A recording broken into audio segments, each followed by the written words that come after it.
لیکن درد کا احساس، مرنے کے خوف نے اس کے اندر بچی کچی ہمت کو یکجا کیا تھا۔ وہ گرتی پڑتی خود کو گھسیٹتی اپنے پرس کے پاس پہنچی تھی۔ موبائل نکالتے ہی اس کے ذہن میں صرف ایک شخص کا نام تھا، آریان خان زادہ۔ نہیں معلوم تھا وہ رات کے اس پہر اس کا فون بھی اٹھاتا یا نہیں، لیکن پھر بھی ایک یقین تھا کہ وہ آئے گا اسے بچانے۔ کال اٹھا چکا تھا وہ، ٹوٹے پھوٹے الفاظ میں اسے وہ جتنا بتا سکتی تھی بتا چکی تھی۔ اور ٹھیک آدھے گھنٹے بعد وہ خود تو نہیں آیا لیکن کامران آ گیا تھا، اور جہاں اس نے کبھی ولید کو چھپایا تھا، آج مونا کو وہیں آریان نے چھپایا تھا۔ وہ اگلے دن اس کے پاس آیا تھا کیونکہ وہ مری میں تھا، اسلام آباد میں نہیں، اور کسی پہ اعتبار نہیں کیا جا سکتا۔ تو ایک بار پھر وہی شخص کے حوالے اسے کر دیا گیا تھا جس نے اس کی کچی عمر میں اسے برباد کیا تھا۔ وہ نہ جانے کتنے دن بعد ہوش میں آئی تھی تو اپنے پاس ڈاکٹر افضل کو دیکھ کر چونک گئی تھی، اور تبھی اسے سامنے سے آتا آریان نظر آیا۔ وہ اسے ساری بات بتا رہا تھا، اس سے معافی مانگ رہا تھا کہ وہ اس کا خیال نہیں رکھ سکا، اسے بتا رہا تھا کہ وہ ٹھیک ہو جائے گی، لیکن وہ صرف اسے دیکھتی جا رہی تھی۔ اگر اس رات وہ نہ اس کی بات سنتا، نہ کوئی اسے بچانے آتا تو… مونا، تمہاری دوائیوں کا ٹائم ہو گیا ہے، اٹھ جاؤ۔ وہ جو کسی سوچ میں گم تھی اس کی آواز پہ حال میں لوٹی تھی۔ کمرے میں کوئی نہیں تھا، اس کی مردہ زندگی تھی، اور وہ تھا جو کبھی اس کی بچپن کی محبت ہوا کرتا تھا اور اب جس سے وہ نفرت کرتی تھی۔ وہ اسے پوچھنا چاہتی تھی کہ وہ کیوں اس کے پاس ہے، کیوں وہ اس کا خیال رکھ رہا ہے، کیوں وہ اس کے ہاتھوں کچھ بھی نہیں کھانا چاہتی تھی۔ وہ یہ برتن اس کے منہ پہ مارنا چاہتی تھی، لیکن وہ کوشش کے باوجود خود کے اندر اتنی طاقت نہیں پیدا کر سکی تھی۔ دوائیاں لے کر وہ آنکھیں موند چکی تھی، اب زندہ رہنے کی کوئی وجہ تو نہیں بچی تھی، بس پھر بھی زندہ تھی وہ۔ دوسری طرف اگر سکندر ولا میں آؤ تو اس وقت لان میں مسز زارا اور سکندر صاحب چلتے نظر آ رہے تھے۔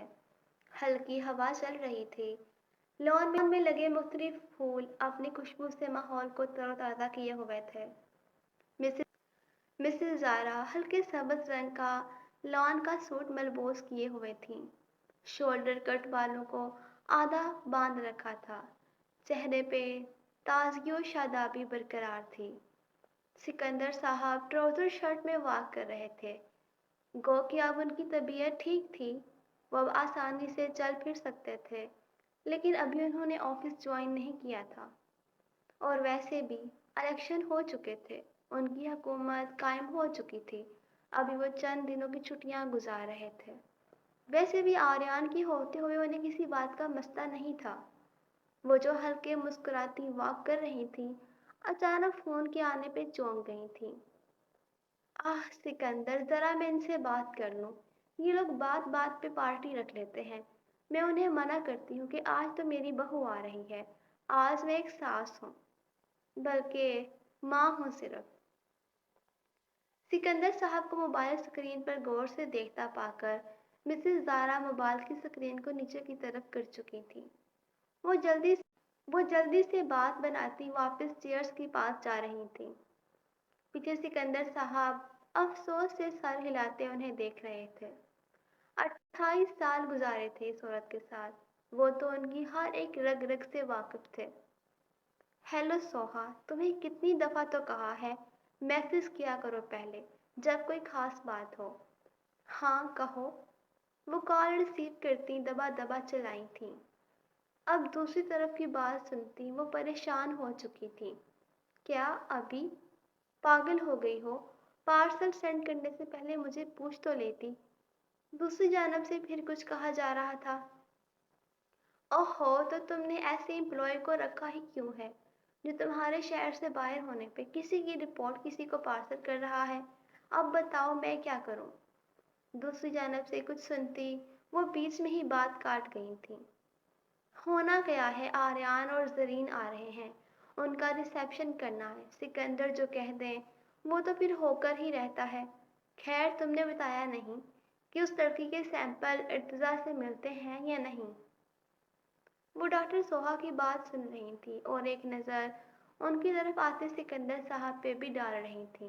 انہیں جلدی فون بند کرنا تھا۔ کیا مطلب ہے میں خود دیکھ لوں؟ سوہا وہ لڑکی ارتضیٰ کی بیٹی ہے نا؟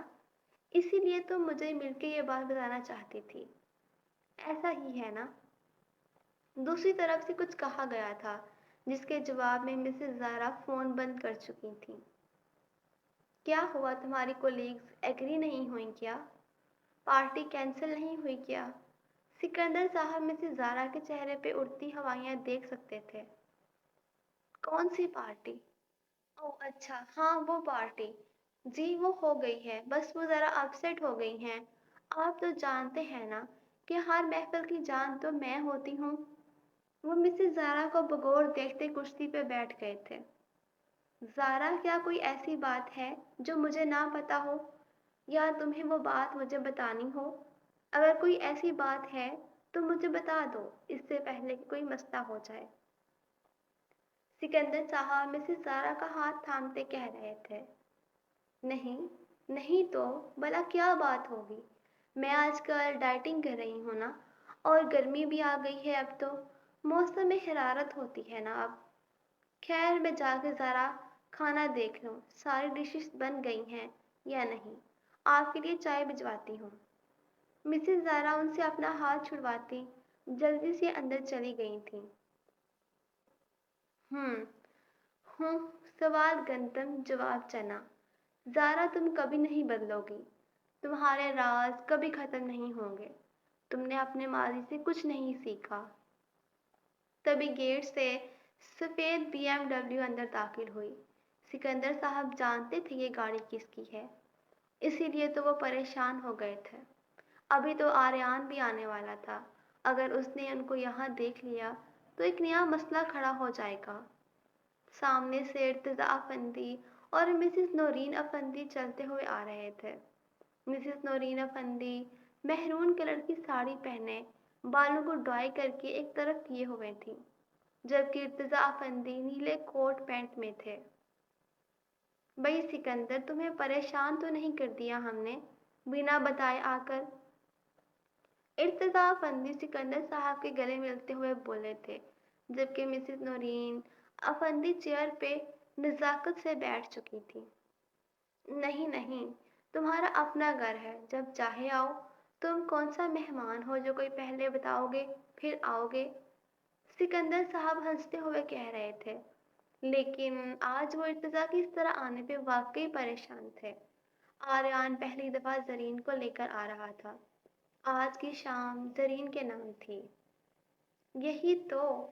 یہی میں ان سے کہہ رہا تھا، وہ نورین افندی کی جانب اشارہ کرتے ہوئے بولے۔ سکندر اور میں اتنے سال تک ایک اپارٹمنٹ میں رہتے آئے ہیں، ایک کمرے میں۔ ارتضیٰ افندی ایک آنکھ کا کونا دباتے ہنستے ہوئے بولے تھے، یہاں تک کہ ایک ہی باتھ روم بھی استعمال کرتے رہے ہیں، اس لیے جب دل چاہے ہم تب ان سے ملنے آ سکتے ہیں۔ جبکہ سکندر صاحب بھی ان کا ساتھ دینے کو ہنس دیے تھے۔ اصل میں نورین پینٹنگز ایگزیبیشن رکھ رہی ہے اس ہفتے کو، اس لیے ہم سب کے ہاں یہ دعوت نامے دے رہے ہیں، تو آپ کی طرف بھی آ گئے۔ اچھا، بہت اچھا کیا، میں تو نہیں آ پاؤں گا لیکن زارا ضرور آ جائے گی۔ ابھی وہ لوگ باتیں ہی کر رہے تھے کہ گاڑی کی ہارن پہ گارڈز فوراً الرٹ ہوئے۔ الرٹ ہوتے دروازہ کھول رہے تھے۔ مسز زارا بھی آریان کی گاڑی کی آواز سنتی باہر آ گئی تھی۔ انہیں زرین کا استقبال بھی تو کرنا تھا، چاہے آریان کو دکھانے کے لیے ہی صحیح۔